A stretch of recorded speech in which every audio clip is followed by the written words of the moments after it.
of your mantras is, if you want to look like an athlete, train like an athlete. And I think that's something really special that sets aside what you do from what a lot of other very well qualified people do.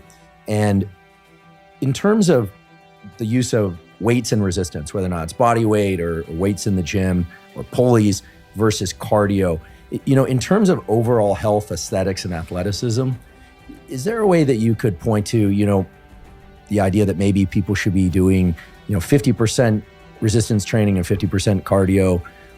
Maybe it's 70-30, maybe it's 30-70. And here I'm talking about the typical person who would like to maintain or maybe even add some muscle mass, probably in particular areas for most people, as opposed to just overall mass, although we'll talk about that later.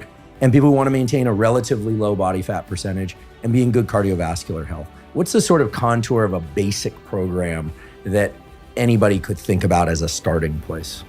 I think it's like a 60-40 split, which would be leaning towards weight training, strength and then the conditioning aspect be about 40%. So if you look at it over the course of a training week, 5 days in a gym would be a great task. And obviously not in the gym, it could be done at home, but 3 days strength training, Monday, Wednesday, Friday, conditioning Tuesday, Thursday, 2 days. It's a pretty easy roundabout way to split that up. Of course, depending upon training goals, and as you said, the aesthetic goals, like that will shift dramatically. But if you want to see the benefits of both, that's probably the effective dose for strength training and the effective dose for conditioning at the bare minimum level. Again, being a much better performer conditioning wise, you're going to want to do more than that. And in terms of the duration of those workouts, what's your suggestion?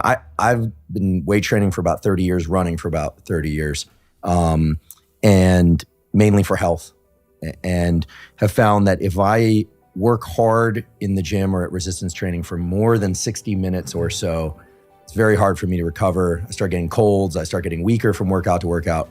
But amazingly, at least to me, if I keep those workouts to about 10 minutes of warm up and 50 minutes or so of really hard work for resistance training, and I keep the cardiovascular work to about 30 to 45 minutes, I feel great. And I seem to make some progress, at least someplace in the workout from workout to workout.